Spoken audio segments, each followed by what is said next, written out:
Crossing with the athletes section. Today we have a special guest who plays women's basketball for UC Berkeley, and I'll let her introduce herself. Hello, my name is Gabrielle Abigor, but everyone calls me Gabby. Yes, Gabby is a freshman native of Antioch, California. She plays center for the Golden Bears and came into the university averaging already over 25 points, 18 rebounds, and 9 blocks per game. That's really impressive. Thank you. You're welcome. So I want to get into that. Usually I start off with the beginning and the origin story of everyone who kind of starts their sport and how they found it and found the love for it. And we are going to get into that as well, but I do want to get into your status, your stats coming into the university. How, first of all, how did it all start? I guess we can touch on that with this. But then also, with that average coming into the school, I know people, I think I saw a thread where people were asking, who is this person? Has anybody seen this person play? Yada yada. What what do you want to tell them and kind of like let them know this is who I am, coming to this university, this is how it started, this is me. All right, that's a lot, but It's a lot. um, I guess it's better to go in chronological order. So I started basketball, like really started basketball, technically kind of later than the people I was playing with. So like in middle school, when people were playing since like they were born or whatever. Um, and so I've always kind of felt like I was kind of catching up to everybody, but I was still able to compete. And then going into my freshman year of high school, COVID hit, and like the future of everything was just so weird. We didn't even know if we were gonna have a season that year. Like everything was up in the air, right? And we were all stuck at home. And so during that time, I actually was able to. I had a great coach who was like on me about continuing to train, and so he was able to get me. He was able to allow me to train um throughout that entire like time that everybody else was like indoors and not everybody was like working out, right? So I was able to really catch up, and I was like doing like 4 hours a day every single day with basketball, really like locking in. And so by the time my sophomore year, um I had had a bunch of training that I probably wouldn't have gotten otherwise, honestly. And it was really because of the people that was around me really pushing me to do that. And of course, sophomore year is when things really kicked off, and I started getting all of those high stats. And that was my first time playing high school basketball. And it was such a great season for me, and that continued throughout the rest of my high school career. Um, and I do feel like, yeah, I'm kind of like and undercover, not undercover, but like people don't really know me really like that, I feel. And that's mostly because just the places that I played, and also the fact that I'm not really on social media yet. um and yet of course people were still able to find me, and that kind of points to like how um God works in my favor, because a lot of it was like things completely outside of my control, but I was able to get here. And throughout that entire time I was still working. And so it was really freshman year that really gave me that kind of foundation for working hard, and I was able to sustain that and use that throughout the rest of my high school career. So that's definitely how I got those stats and how I plan on playing in college. Wow, yeah, it was pretty neat because I saw that you started playing basketball just like what you said, seventh or eighth grade, like kind of like you said, it Hmm. was kind of late for you. But then you went from that to all of a sudden leading the nation in blocks your sophomore year and getting that Max Preps title. So that's a very big accomplishment. I know people are really looking forward to you playing, in college as well. So that's really great. Thank you. So tell me a little bit about growing up in California in general. I know that you're also Nigerian and your parents are from Nigeria. How was that shift for them coming to the States? But then also, how are you able to represent your Nigerian heritage while still being in California and playing basketball and all of that? Hmm. Yes, so yeah, my parents actually met here, so they both came here individually. And their stories are also like so amazing and interesting on how they got here. But one thing that definitely they stuck with was this like faith in God to sustain them. And that's what really got them here and kept them here. Like again, such so many stories, not going into it right now, but that was kind of the core of it. And growing up, I very much grew up in the culture. Um like I went to an all Nigerian church, and so growing up for a bit I thought that only Nigerians slash black people worship God, and I also thought that only Nigerian people ate rice, or at least the way that we have jollof rice. And so I was very much like in the culture and surrounded by people in the culture, and it has definitely shaped me and who I am right now, especially like the values, like this like working hard mentality, this never giving up and trusting in God, like all of that really came from my family and my community that I grew up in. I also grew up around a lot of diversity, so in Antioch, the schools that I went to, there was a lot of diversity, a lot of different types of people. So I definitely grew up around just other people's perspectives as well, a lot of different perspective and a lot of different like ways to live and cultures and values, and going into using that and then going into high school where it wasn't as much like that, but kind of getting to hone in on like my faith and Christianity there. I would say all of that kind of played into who I am as a person and like my character. And even though like California, I'm a Californian, like I'm also just as equally a Nigerian, and it's really cool to be able to have both the Nigerian aspect and the California American aspect as well. Yeah, that's really neat to be able to kind of hone in on both cultures and just kind of combine them and represent that. So that's really neat and really special, I think. Hmm? Um, so also, I know you touched a little bit about your faith. What is one aspect of your life in the past, or even present, that you felt like your faith was tested, and it kind of taught you to rely on your faith, the most? I mean, if I'm being honest, I feel like my faith is being tested like every day, Mm. which is it's a good thing. I love it. Especially coming out of like what we call the Christian bubble. When because I went to a private Christian school, which I absolutely loved, but when you're in that type of environment, everyone's at least assumed to be Christian, but and then going into a public university, and especially Cal specifically, a lot of different viewpoints and perspectives now, right?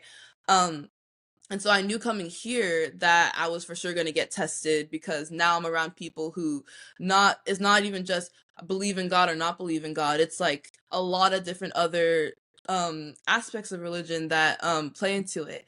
So like here, like right now, I feel like my faith is being tested, but in the past, I would say if I had to hone in on like one, hmm, I'm wondering if I want to tell this story or not. It's okay. Hmm. Okay. Well, maybe I don't have a specific instance, but I would say basketball has tested my faith a lot. Um, in trusting him, because basketball was really something I had to trust God in.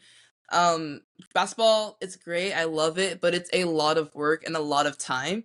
And I'm someone who is a multi-passionate person, and so trying to split my time between basketball and the other things that I like to do, like music, writing, art, it was always a struggle. And even though I had that great work ethic during like COVID, um, in general, it was still hard for me to like find time to practice, especially once we were like in season and I was doing both high school and AAU. So like there wasn't really like a break. I would do it like all year long. So Yeah. through all of that, of course I knew that I wanted to go to a um good university and get a scholarship and be able to play in college. Um, but at the same time, it's like all of the work and like especially recruiting, like you're getting calls all the time. It was just a lot for a long time. And sometimes I would question whether this was for me. Like, is this what I actually want to do? Because also practices were something that I struggled with sometimes. Not like in a overt way, but mentally sometimes it was kind of hard to have to like run so much all the time. And there had been times where like I was really tested and just like, will I be able to do this at the college level for the next 4 years? Because everyone always tell me like college is like a lot different and it's a lot harder and all these things, and I'm already struggling with this. How am I gonna be able to deal with it at that level? But one thing I had to remember was that it's God's plan, and I had to remember that God's plan is what matters, and wherever God is calling me to is where I'm gonna follow. And on top of that, um God will sustain me. So even though I didn't feel like I was ready for it in that moment, by the time I got here, I would be ready. He would prepare me. And just by trusting in him and being faithful in him. And that's definitely what I've seen. Like if I think about myself sophomore year to senior year, sophomore year, even though I had all of that training, I got really nervous right before the season started. And actually during my tryout, the tryout was, I mean, it wasn't really a tryout. I knew I was on the team, but it was a lot of running, and I got exhausted, and I was like, "Oh no." And I got so freaked out because this was my first like taste of real high school basketball, and like what if I couldn't do it? But I was able to go back. I told my coach, talked about it, and then I was able to keep playing. And of course, the stats that I got that year were amazing, right? And so I think Yeah. about that person and think about senior year and how completely different it was, and how I was a lot more skilled, I had a lot more experience. I understood how the game worked a lot more, like complete, like super different people. And I don't, of course, that sophomore me though was not my senior me. And it took me sticking with the sport and listening to God and pushing me to be in this sport that allowed me to get to that level. And now I'm in college and I'm like, oh, I can do this. And it's not things that are like out of my control or out of my reach. Like I'm here for a reason. God put me here for a reason. And so that's really where I guess my faith has been tested, where I'm like, God, are you sure this is where you want me to be? What if I'm not ready for it? And I had to be like, no, like clearly God is pushing you to be here for a reason, and just trust in him that he will be able to make you the person that you need to be for whatever trial that he's going to put you through.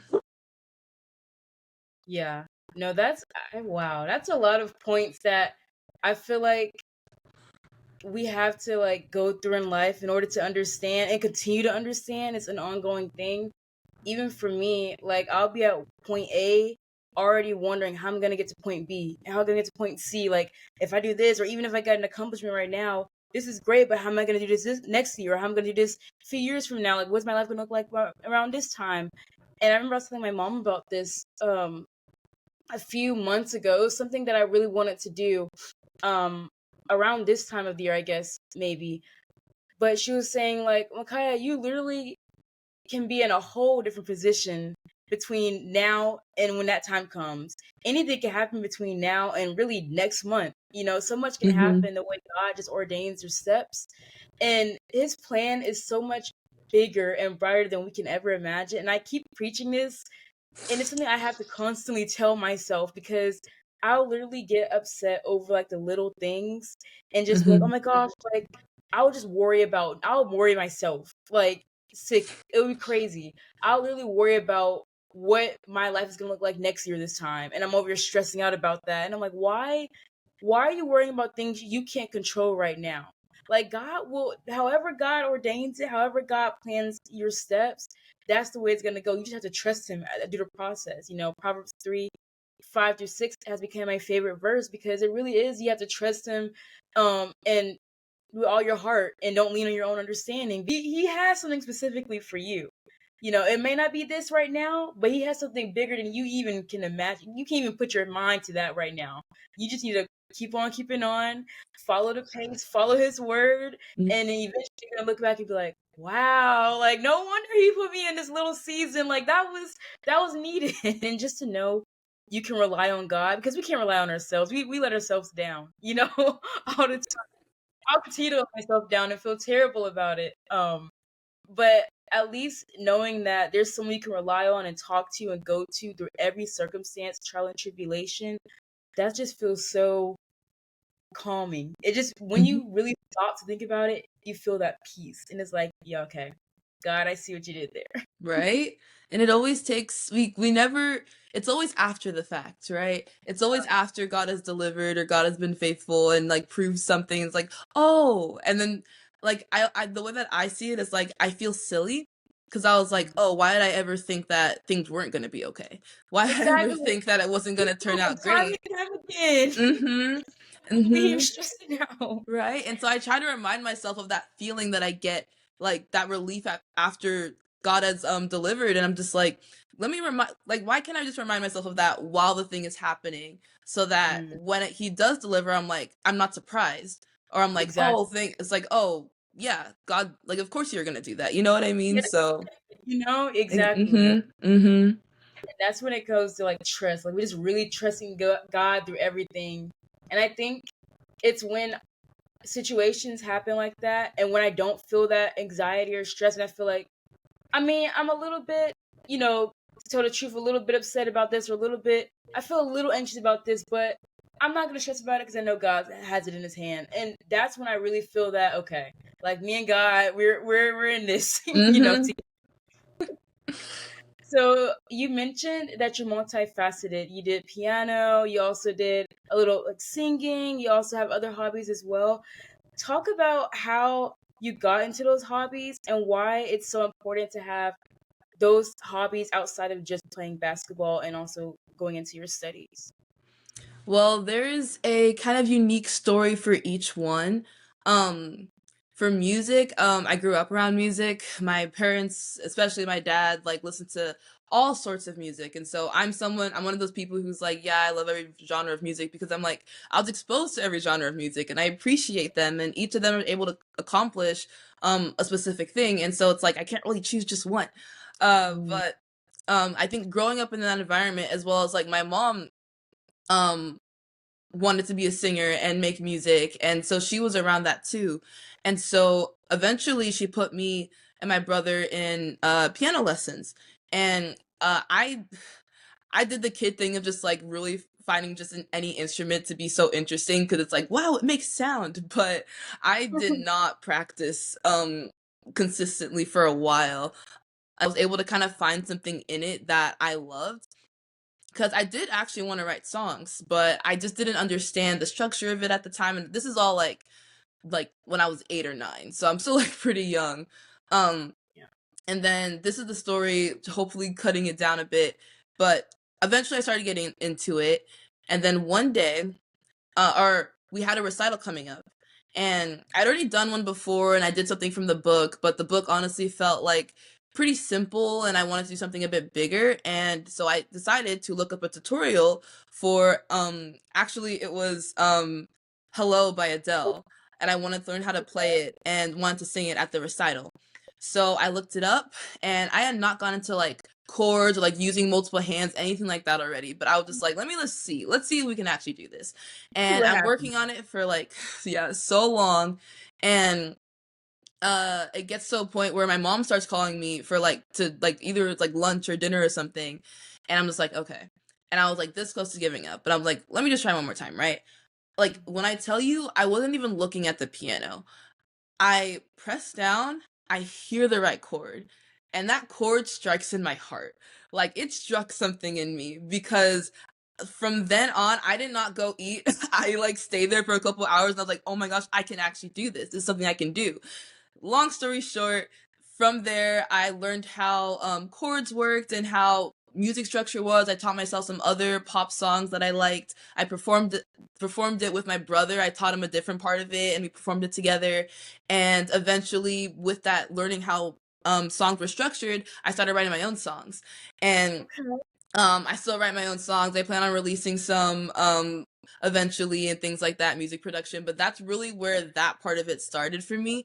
And yeah, I still love music, and of course it's still a very big part of my life. And to go through the other ones quickly, art, I around the same time, a little after this, I what was it? I just saw I liked art. I love drawing, but I could not do it traditionally because it made me so frustrated to the point where I like almost gave up like trying to do art. And then I found this thing called a drawing tablet where you can draw digitally, and that complete Yes. yep, and that completely changed my world. And from there I was able to start making things digitally, and I absolutely love it. Once again, I want to be able to release things that with that, but I love making birthday cards and Christmas cards and things like that, as well as other designs, and I absolutely love it. And then last thing, writing slash storytelling, which is kind of the which what encompasses kind of everything that I love is storytelling. I just I I was not much of a reader, but when I did read, I loved the books I was forced to read. And I always try to take like I always try to use school as a way to push me to read good books. Like I literally took a class that was like one of the hardest classes at my high school just because I wanted to read good books because I knew I would do it because of the class. And I taught myself how to write like short stories and other stories. I would enter in like contests and I was able to win some when I was growing up. So that's how that was. But honestly, to sum it all up, I'm a storyteller and I love different mediums of storytelling. All of these are different ways to tell a story and they tell different aspects of a story and different ways, and I absolutely love it. And it felt like when I'm doing these things, it's like it feels like this is what I was called to do. Like this is what God made me to do. And so when I was pursuing these things, I was like I have to be doing them. So that's how I got into it, and how it mixes with basketball. I actually started playing piano before I started doing basketball. And I actually wanted to do basketball first, but then I just didn't get on a team, or my parents didn't put me in any sort of team yet. And again, immigrant parents, so it's like they didn't really get it yet. And it was after I found my passion for piano that I started to find my passion for basketball. And it was kind of the same way in a different way where basketball was able to fulfill that kind of like performer in me, I guess. I love playing in front of a crowd. I love playing for my community, which kind of plays into like why I'm even at Cal. A part of the reason why is that it's like in the Bay, it's my community. I can have so many people who I've grown up with come to these games, and I love that support and I love how it brings everybody together. And it is also telling another story, a real story, about like struggle and triumph. So um to sum it all up, that's kind of how I got into all these other things, and the way that I am able to do all of them is just simply balance and finding time to dedicate to every single one of them. Obviously there are going to be times where some things take up more time than others, like basketball for example is always going to take up more time than everything else, but I don't like physically I don't feel I can't go a long period of time without delving into one of these things. So I will like feel myself, I like feel it, I'm like, man, like why do I feel like kind of off? And it's like, oh, because I haven't played piano or haven't sang in a while or haven't drawn in a while or haven't touched a basketball in a while or haven't like written in a while. It's like all of these things just kind of play into who I am, and so I'm able to pour into myself in that way through these things. And it's just I truly believe that part of living, especially as a Christian, it's like to delight in God's gifts for you. And these feel like gifts for me. So when I'm doing them, not only am I doing it for myself, but I feel like it's another way to worship God. So it really just comes down to balance and scheduling and things like that, but also this just like this need to want to do it in the first place. So yeah, that's kind of that part of me, multifaceted. And I'm someone who can get into literally like anything. Like I also love dance and I want to get into cooking and like whatever, but I had to like narrow it down to just like this is me narrowing it down to just these things.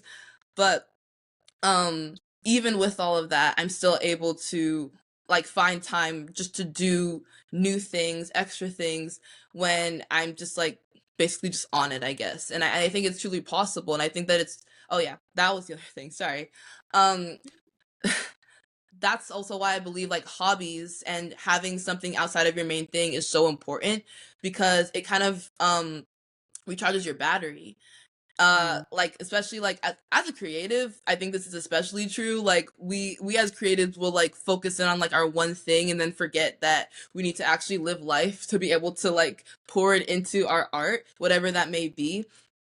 So it's good to be able to step away for a bit, because once you come back to whatever it is that's your main thing or what you were doing, you get to see it with a fresh new perspectives. Like if you go like live life and have some experience and come back to it, you are bringing a new experience to that thing, and you are allowing yourself to again like see it in a new light and kind of also remind yourself of why you loved it so much. For example, with music, I hadn't played I, ooh, because like I don't have my own piano here anymore, like my own personal piano at Cal.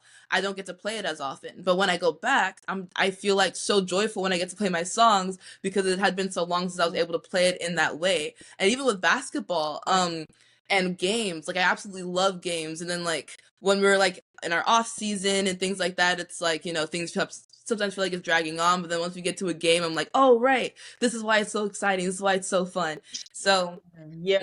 exactly. So um that's why I believe it's so important to have hobbies, because you need to be able to have it helps both just take a break and step away for a bit, and also it helps the main thing that you're doing. Like you're not wasting time because you're spending some time doing other things. It actually will help with whatever it is that you're working on. Same thing with sleep. Like we think that sleep is a waste of time, but it's recharging your mind and your body to be able to perform at your best. And I believe that's the same way with hobbies. So I'm such a proponent of having hobbies. Obviously, I have a lot. You don't have to have as many as me, but it's good to have something outside of your main thing.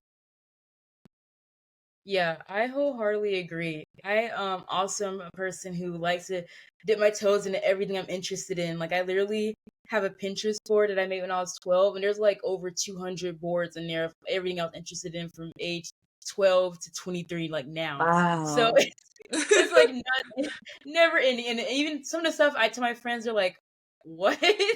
You was interested in that?" I'm like, yeah, like, there's so many. But like you said, like I had to narrow it down. And kind of like everything had a season, so I had to kind of like see what I really liked and what I really wanted. Even now, it's still like an ongoing thing where something might pique my interest. I'm trying to see, oh, should I get into that? Should I get into that? So but it is nice, especially as an athlete, when you're performing on a big stage and that sport being your main thing. It's nice to have something you can kind of fall back on where that sport is not taking up your mind 24/7. Like you have Hmm. something to be like, okay, well, I'm gonna chill and do this. I'm gonna chill and watch this movie. I'm gonna chill and like paint, or I'm gonna chill and draw. So it's like different things that can kind of also occupy your mindset, so that way you can, like you said, come back refreshed to your main thing, or to other things that you put your focus on with a whole new mindset and a whole new recharge, and just a deeper appreciation for it. I feel like so that is a good point for sure, Hmm. because I even saw you're a computer programming major as well, so you're juggling a lot. Yes. Yeah. Yeah. Yep. uh, Full-time Wow. basketball player, full-time like computer science major, and on top of that, all my other hobbies slash creative passions. Yeah, I'm doing a Wow. lot. That's a lot. Wow. Well, I want to talk about your journey to UC Berkeley, because you said you started late and then you had a standout year your sophomore year. What was the recruitment process like? I also saw that you played for Jason Kidd Select and y'all won the national championship and had your rings and everything with that. Can you kind of tell us a little bit about that experience as well as your recruitment experience? Yeah, so recruiting was kind of a weird thing for me. I know that it starts kind of earlier for some people, later for others. I was definitely one of those later people. Again, wasn't as visible during my early years, and it was like it's kind of like a switch. Like sometimes things are a dial. This was a switch. Like it went from like me not really knowing I was supposed to be talking to people or how any of it worked, to like me having to schedule calls like every single like multiple calls a day, being like knowing when my limit was, which was two. I couldn't do two, maybe three, because I also talk so much. But it was like figuring out all of that. Like it went from like nothing to like again getting calls all the time, and then people being like, "Hey, can you come visit?" Mm. Or "Oh, can we come out to see you?" Things like that, and like it was a lot, and it was yeah, it was a lot. It was fun though. It was like for me, I very much value conversation and discussion. So even though it was a recruiting thing, like it was also cool to just be able to talk to so many different people, and also especially like coaches who obviously were talking basketball, but like we would also find time to talk about things outside of basketball.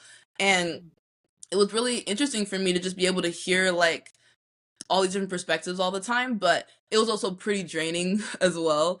And I had to take breaks sometimes from it to realize like, okay, like I know that we're talking to a lot of people, but let's like slow it down a bit, because you have like other things you gotta like also be doing in your life, right? Um, but it was like it was great overall. And yes, I did start playing for Jason Kidd. So the first team that I was on was their 16U select team, and that was definitely a like completely different program than what I was used to. A lot bigger scale. We were playing a lot in bigger tournaments, and it was such a great experience. And then 17U, the same thing where now I was used to the 16U, and then 17U was like an even bigger level of like different play, and it was definitely an adjustment period, and that was actually the first time that I wasn't like starting and things like that. um but at the end of that 16U is when we met. Our Jason Kidd actually flew us out, or we were actually in Dallas to play, and then he invited us to the Mavericks training facility. And so he showed us around, and actually and fed us, and it was a whole dinner, and it was like so nice, like celebrate like the end of the season. And we had already met him like before then. Like for my little brother, for example, he my little brother is very smart and just kind of insane. He knows like the history of the NBA, every player's stats. Like he is such an interesting person to talk to about NBA and basketball, and he loves debating with people.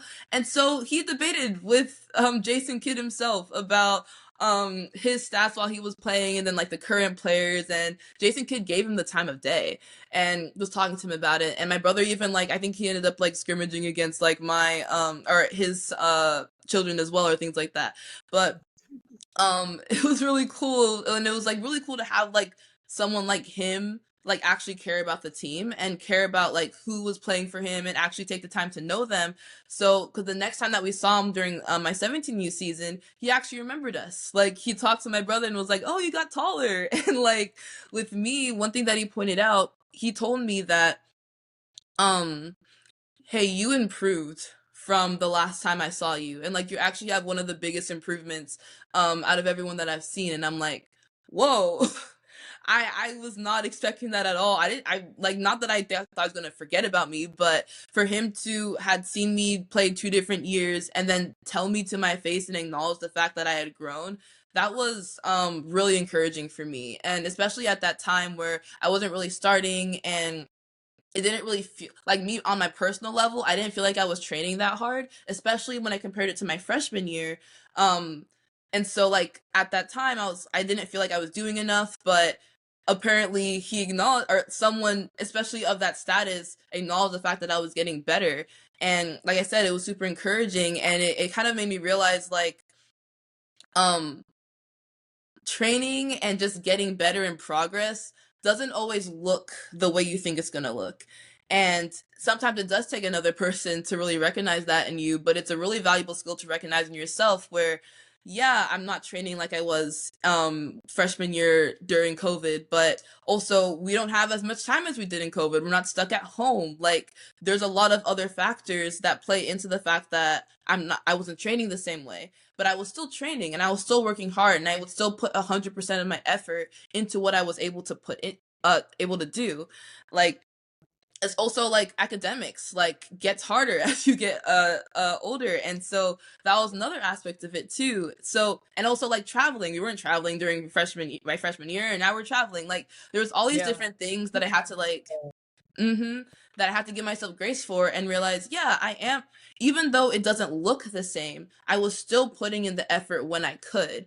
And it kind of plays into something that I believe in, or that I had to realize. It's like, um, is that integrity piece of, as long as you are trying and you are putting in effort when you can, like you will see the fruits of your labor eventually. And it will turn into something that you'll see, like sowing a seed basically. And that's something I really saw, and he was able to point out to me by acknowledging that fact. And on the other side of it, uh people aren't, what is it, your work isn't always going to be acknowledged, and the time that you put into something isn't always going to be seen by people or acknowledged by people.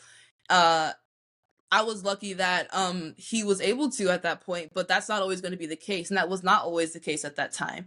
And so it's really important to not have to rely on validity from other people, but rather reflect on yourself and look into yourself and really accurately and objectively say, hey, I am trying my best. And even though no one is acknowledging it right now, eventually it will, or it won't. But at the end of the day, it doesn't really matter. Like for me, I play for an audience of one. I play for God. I play to worship God. I do everything that I do. I live my life for God and to worship God. So, and God is always watching me. So even if like human beings are acknowledging what I'm doing, or even myself, I'm not acknowledging what I'm doing with me not recognizing how much I actually improved during that year, God is. And it's really takes a lot of me to be able to just to rely on just that. And but I've been able to time and time again, and it helps me to work hard all the time. Like again, it plays into that integrity piece where, you know, doing the right thing even when nobody's watching. For me, that's kind of how it's able to push me to do that and have integrity, because I know God is always watching, and also He's the only person that really matters. That's the only opinion that matters. And just to add on top of that, like anything that you do to worship God, He is going to take wholeheartedly. Like you don't like again, He's not gonna, like, unlike myself, He's not gonna judge me for the fact that, oh, you aren't training for like 4 hours a day every single day anymore. Like He's able to see that aspect where, you know, he knows your heart better than you know your heart yourself. And it just makes it even more great and more beautiful that I'm able to play for somebody like that. So to bring it all back, my recruiting process, it was a lot. It went from like 0 to 100 in like a quick second. That's how it felt at the time. But I was able to learn a lot. I was able to learn how to like manage time and make time for myself, even though that's still really hard for me and I forget this a lot. But making time for myself, taking a break when I need to, stepping back when I need to, and also realizing like when things can be hard in the moment, and things may not seem like, oh, why am I even doing this? Eventually, like, it's going to turn out in your favor because God is faithful. And um it's only Him that I am trying to worship and please. So that's kind of how my recruiting process went. And of course, all of it led to me coming to Cal, which is just a whole other blessing for me, and I'm so happy that I'm here. Yeah. Wow. That's amazing. That was an amazing story and explanation for everything. I There's a lot of points that you touched on that I guess I can sum up before we get to our last question. But I really, because I saw in another interview that you said that one thing you want to keep in mind is to inspire people and glorify God while you're doing it.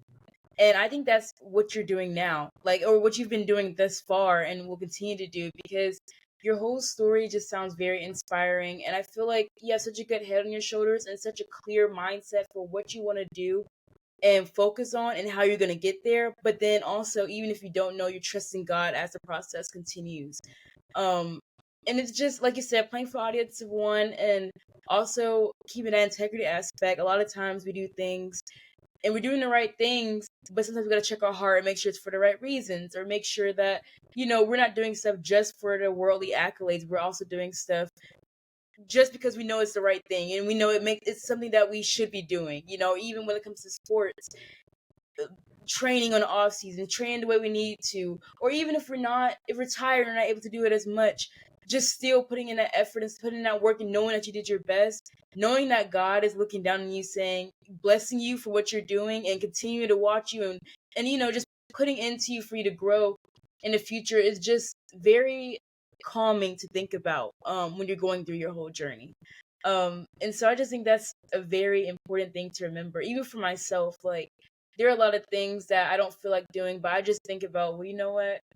God, God is looking right now, and He's like, all right now, like, the Holy Spirit, is talking to us, and He knows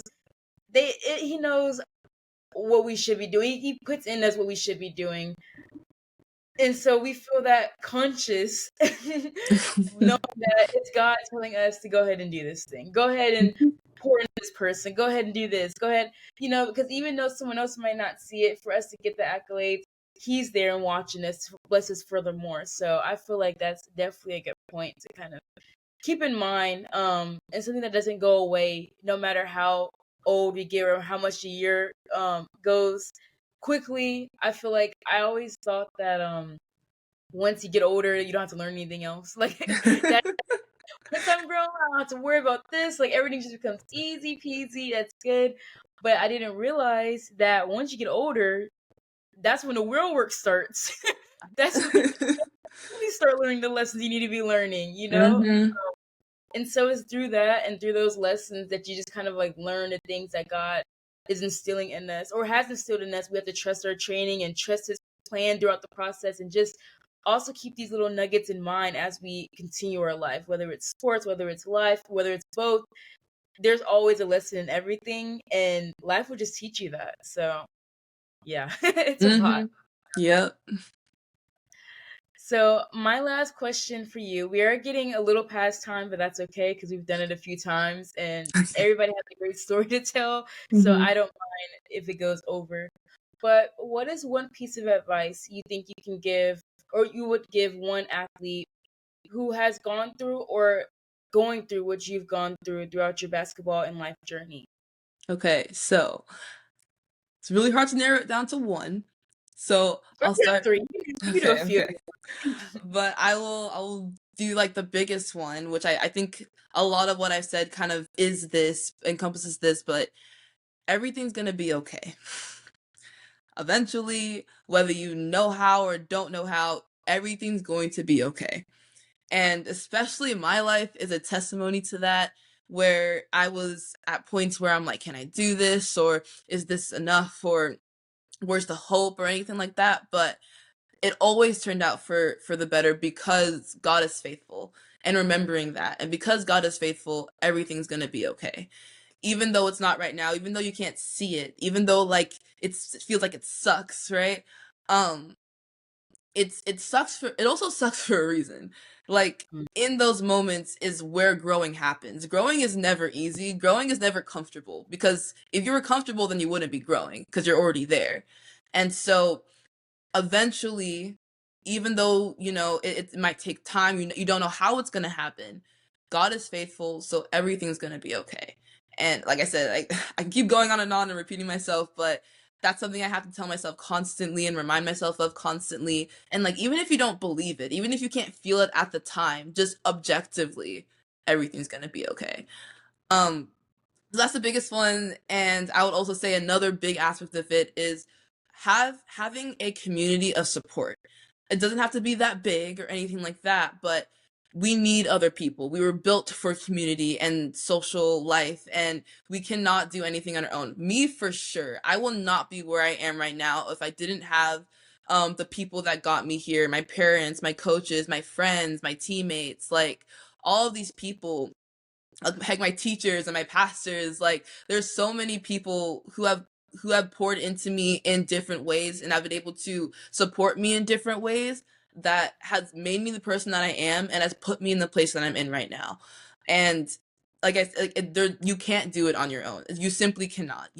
Every success story has multiple people behind it, every a team behind them. So I would encourage people to just tap into your support, and that takes vulnerability. Like it's hard for me to ask for help. It's hard for me to be vulnerable, but it only took me asking for help and being vulnerable about what I was actually going through that allowed people to come in, and suddenly you see, whoa, my support circle is actually a lot bigger than I thought it was. Like I have experienced this like distinctly multiple times at this point, where I would be going through something and it would get to a point where it was pretty obvious, and I stopped like trying to hide it, and suddenly I have people who I didn't even know like thought about me in that way or cared about me, like coming to help support me. And that is beautiful, and that is what community does. So one, just allow people to have a community and trust people, and that takes vulnerability.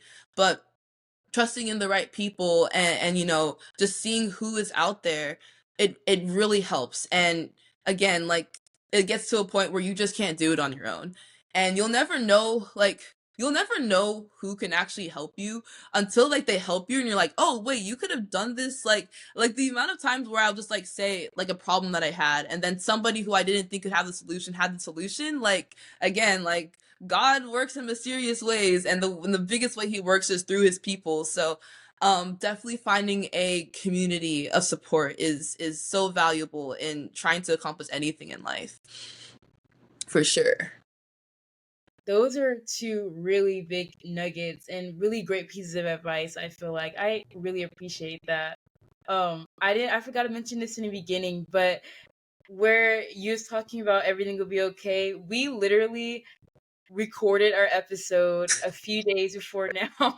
Yeah. And I think I should mention it. And I was like, I feel like I should, just so it could be like out there. Because I know Mhm. it would have tied to what you said. But we recorded an episode already 2 days before today. By the time this comes out, it would be like the early December or so. But it's November right now, early November. And we recorded our episode and we had so many problems with Wi-Fi, so many problems with like the lag. And then we FaceTime and I tried to screen record and then we finished. I saw this whole 30 minutes of 30 minutes of video had no audio. And I was like, oh my gosh. Like I was literally like, oh my gosh, this is terrible. Like my eyes are getting teary. I'm like, this Aw. is not happening anymore. But Mhm. then I had to remember, like, you literally just gave that piece of advice saying everything's gonna be okay. Like, even if it doesn't feel like it now, there's always a way around it. You know, there's always when there's a will, there's a way. They say, and it was so true. I literally just said, okay, let me see if there's anything I can do. Once I saw there's nothing I can do, I said, okay, let me reach back out to her and see if there's any way we can do this again. And there was. We made it happen. We're doing it now. We literally went through a whole episode because we're literally about to, end.